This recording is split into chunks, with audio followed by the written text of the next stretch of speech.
ಓಂ ನಮಃ ಶಿವಾಯ. ನಮಸ್ತೆ ಪ್ರಿಯ ವೀಕ್ಷಕರೇ, ಮಹಾಯೋಗಿ ಜ್ಞಾನ ತಾಣಕ್ಕೆ ತಮ್ಮೆಲ್ಲರಿಗೂ ಸ್ವಾಗತ. ಈ ವಿಡಿಯೋದಲ್ಲಿ ಗುರುವಿನ ಒಂದು ರಾಶಿ ಬದಲಾವಣೆಯಿಂದ ಆಗುವ ಪ್ರಭಾವಗಳು, ಅದರಲ್ಲೂ ಮುಖ್ಯವಾಗಿ ಕನ್ಯಾ ರಾಶಿಯವರಿಗೆ ಏನು ಪ್ರಭಾವ ಅನ್ನೋದನ್ನ ನಾನು ತಿಳಿಸ್ಕೊಡ್ತೀನಿ. ಗುರುವು ಮೇ 14ರಂದು ವೃಷಭ ರಾಶಿಯಿಂದ ಮಿಥುನ ರಾಶಿಗೆ ಪ್ರವೇಶ ಮಾಡಿದ್ದಾರೆ.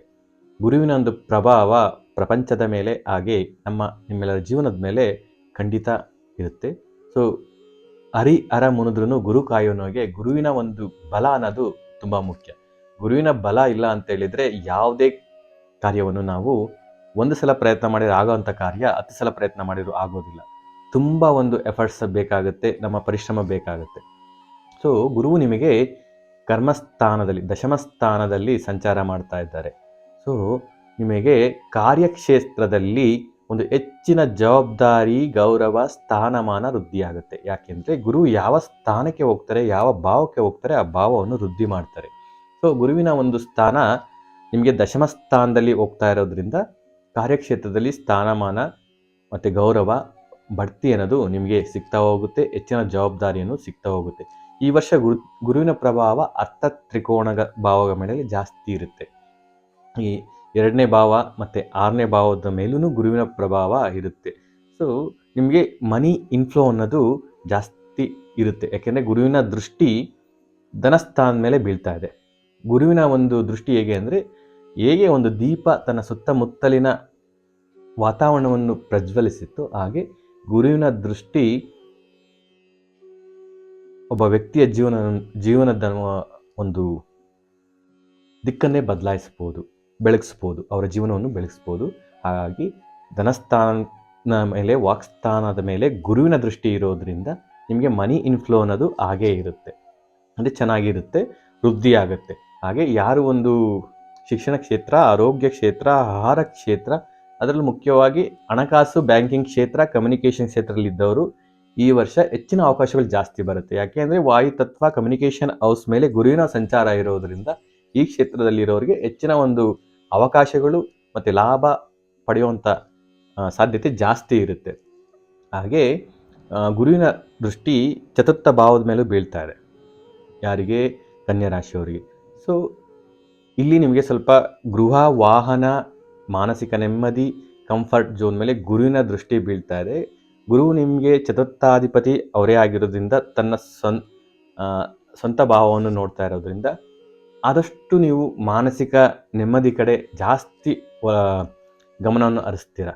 ಯಾಕೆಂದರೆ ಕಳೆದ ವರ್ಷದಿಂದ ನಿಮಗೆ ಇದ್ದಂಥ ಒಂದು ಒತ್ತಡ, ಹಾಗೆ ಕಾರ್ಯಕ್ಷೇತ್ರ ಒತ್ತಡ, ಟೆನ್ಷನ್ಸು, ಸ್ಟ್ರೆಸ್ ಇವೆಲ್ಲ ಇರೋದ್ರಿಂದ ಆದಷ್ಟು ನೆಮ್ಮದಿ ಇರಬೇಕು, ಮಾನಸಿಕ ಪ್ರಶಾಂತತೆ ಬೇಕು ಅನ್ನೋದ ಕಡೆ ನೀವು ಜಾಸ್ತಿ ಒಲವನ್ನು ನೀವು ಮಾಡ್ತೀರಾ. ಹಾಗೆ ಗೃಹದ ಬಗ್ಗೆ ಜಾಸ್ತಿ ಚಿಂತನೆಯನ್ನು ನೀವು ನಡೆಸ್ತೀರ.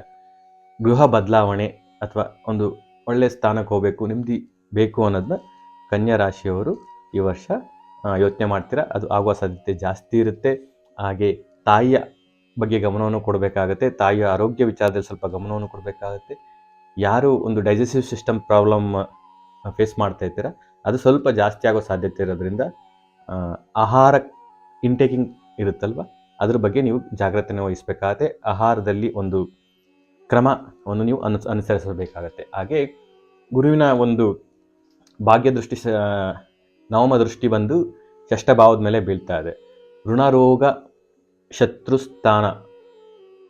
ಸೊ ಇಲ್ಲಿ ಈ ಸ್ಥಾನಕ್ಕೆ ನ್ಯಾಚುರಲಿ ಮಲೆಫಿಕ್ ಪ್ಲಾನೆಟ್ಸ್ ಅಂದರೆ ಪಾಪಗ್ರಹಗಳು ಸೂಟ್ ಆಗುತ್ತೆ, ಅವುಗಳ ದೃಷ್ಟಿನೂ ಇದ್ರೂ ಅದೆಲ್ಲ ಇದಾಗುತ್ತೆ. ಬಟ್ ಗುರುವಿನ ದೃಷ್ಟಿ ಇರೋದ್ರಿಂದ ಸ್ವಲ್ಪ ಶತ್ರುಗಳು ನಿಮಗೆ ಜಾಸ್ತಿನೇ ಆಗ್ತಾರೆ. ಅದರಿಂದ ನೀವು ಸ್ವಲ್ಪ ತೊಂದರೆ ಅನುಭವಿಸಬೇಕಾಗತ್ತೆ. ನೀವು ಆದಷ್ಟು ದೈವ ಮಾರ್ಗವನ್ನು ಆಯ್ಕೆ ಮಾಡಿಕೊಂಡ್ರೆ ಈ ಒಂದು ಶತ್ರುಗಳ ಕಾಟ, ರೋಗ ಬಾಧೆ ಇದರಿಂದ ಮುಕ್ತಿ ಹೊಂದಬಹುದು. ಸೊ ಇಲ್ಲಿ ನೀವು ನೇರವಾಗಿ ಫೈಟ್ ಮಾಡಲಿಕ್ಕೆ ಯಾವುದೇ ಆಗೋದಿಲ್ಲ. ಬಟ್ ಏನಂದರೆ ಇನ್ನೊಂದು ಅದೇ ಸ್ಥಾನಕ್ಕೆ ರಾಹು ಬರ್ತಾ ಇದ್ದಾರೆ ಮೇ 18 ನಂತರ.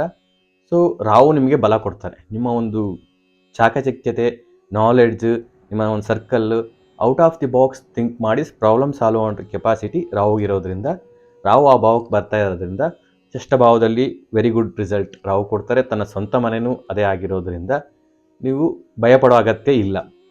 ಸೊ ನಿಮಗೆ ಡೇ ಟು ಡೇ ಲೈಫ್ ಯಾವುದೇ ಇದ್ರೂ ಈಸಿಯಾಗಿ ಸಾಲ್ವ್ ಆಗುತ್ತೆ. ಹಾಗೆ ಕಾಂಪಿಟೇಷನ್ಗೆ ಯಾರು ಟ್ರೈ ಮಾಡ್ತಾ ಇರ್ತೀರ, ಜಾಬು ಕಾಂಪಿಟೇಷನ್ ಆ ಥರ ಇದಕ್ಕೆ, ಸೊ ಒಂದು ಡಿಫ್ರೆಂಟ್ ವೇಯಲ್ಲಿ ನೀವು ಥಿಂಕ್ ಮಾಡಿ ಪ್ರಯತ್ನ ಮಾಡ್ತೀರಾ, ನಿಮಗೆ ಸಕ್ಸಸ್ ಆಗುತ್ತೆ.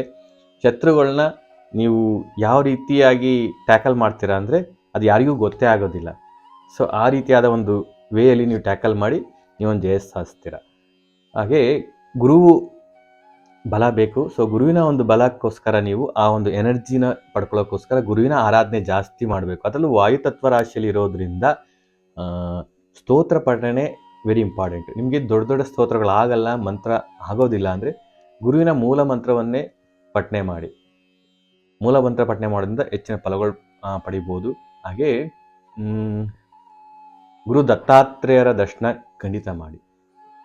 ಅಲ್ಲಿ ದತ್ತಾತ್ರೇಯರಲ್ಲಿ ಸೃಷ್ಟಿ ಸ್ಥಿತಿ ಲಯ ಅಂದರೆ ತ್ರಿಮೂರ್ತಿಗಳ ಅಂಶ ಅಲ್ಲಿರುತ್ತೆ.